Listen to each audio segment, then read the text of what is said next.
क्या आपने कभी सोचा है, क्या एक व्यक्ति अकेला घुटनों पर बैठकर दुनिया को बदल सकता है? उसने तलवार नहीं चलाई, वो मंचों पर नहीं बोला, वो अमीर नहीं था, ना ही ताकतवर, लेकिन वो प्रार्थना करता था। और जब वो करता था, स्वर्ग सुनता था। ये कहानी है जॉन हाइड की, एक ऐसे इंसान की जिसने जिंदगी को बदल डाला घुटनों पर बैठकर। दुनिया ने उसे नाम दिया प्रेइंग हाइड, प्रार्थना करने वाला हाइड। जॉन हाइड का जन्म 1865 में अमेरिका के इलिनॉय राज्य में हुआ था।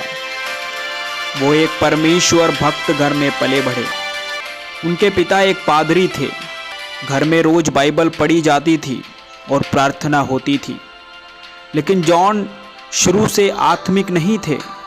वो शर्मीले थे, स्वस्थ भी कमज़ोर था, बोलने में भी संकोच होता था।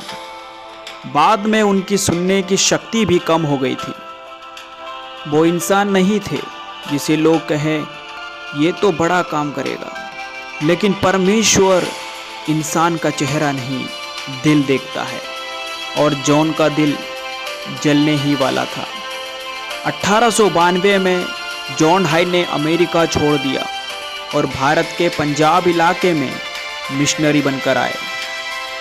ये एक सूखा, कठोर आत्मिक क्षेत्र था। बहुत कम लोग यीशु मसीह में विश्वास करते थे। जहाँ बाकी लोग हार मानते थे, जॉन हाइड घुटनों पर जाते थे। जहाँ और लोग प्रचार करते थे, जॉन हाइड पहले प्रार्थना करते थे। जॉन प्रचार से नहीं, आंसुओं और प्रार्थना से पहचाने गए। वो पूरी रात प्रार्थना में बिताते थे। कई बार 6 से 8 घंटे लगातार घुटनों पर बैठते रहते और धीरे धीरे कहते, हे परमेश्वर, मुझे आत्माएं दे दो, नहीं तो मैं मर जाऊं। और आत्माएं आने लगी, पहले धीरे, फिर बहुताई से। उन्होंने रोज एक आत्मा के उद्धार के लिए प्रार्थना शुरू की, फिर 2 आत्माएं, फिर 4, और परमेश्वर ने सुन लिया। उनके घुटने कठोर हो गए थे, आंखों में हमेशा आंसू होते थे और दिल में सिर्फ एक ही लालसा, लोगों को मसीह तक पहुंचाना है। जॉन हाइड ने एक समूह शुरू किया जिसका नाम था पंजाब प्रेयर यूनियन। इसमें कुछ मिशनरी और प्रचारक शामिल हुए जिन्होंने ये संकल्प लिया था कि वे रोज आत्मिक जांच करेंगे, पवित्र जीवन जिएंगे और आत्माओं के लिए प्रार्थना करेंगे। जॉन हाइड कहते थे, सच्ची सेवा मंच से नहीं, प्रार्थना से शुरू होती है। लोगों को उनके जीवन में कुछ अलग महसूस होता था। जब वो पास में होते, आत्मा में भारीपन आता था। क्यों? क्योंकि वो परमेश्वर के बहुत करीब थे। लेकिन हर महान चीज़ की कीमत होती है। जॉन हाइड का स्वास्थ्य गिरने लगा।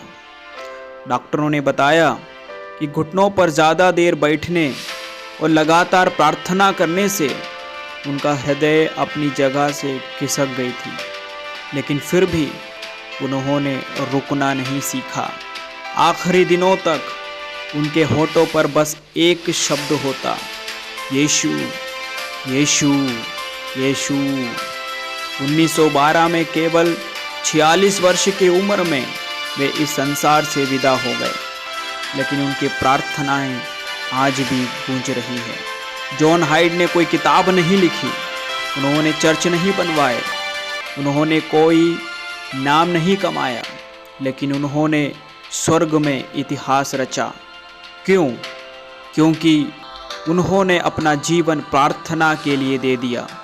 दोस्तों, अगर परमेश्वर एक कमज़ोर और बीमार, शर्मीले व्यक्ति को इतना सामर्थी बना सकता है, तो वो आपके साथ भी कर सकता है।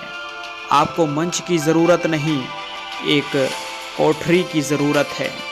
आपको भीड़ की ज़रूरत नहीं, एक घुटनों की ज़रूरत है। क्या आप तैयार हैं?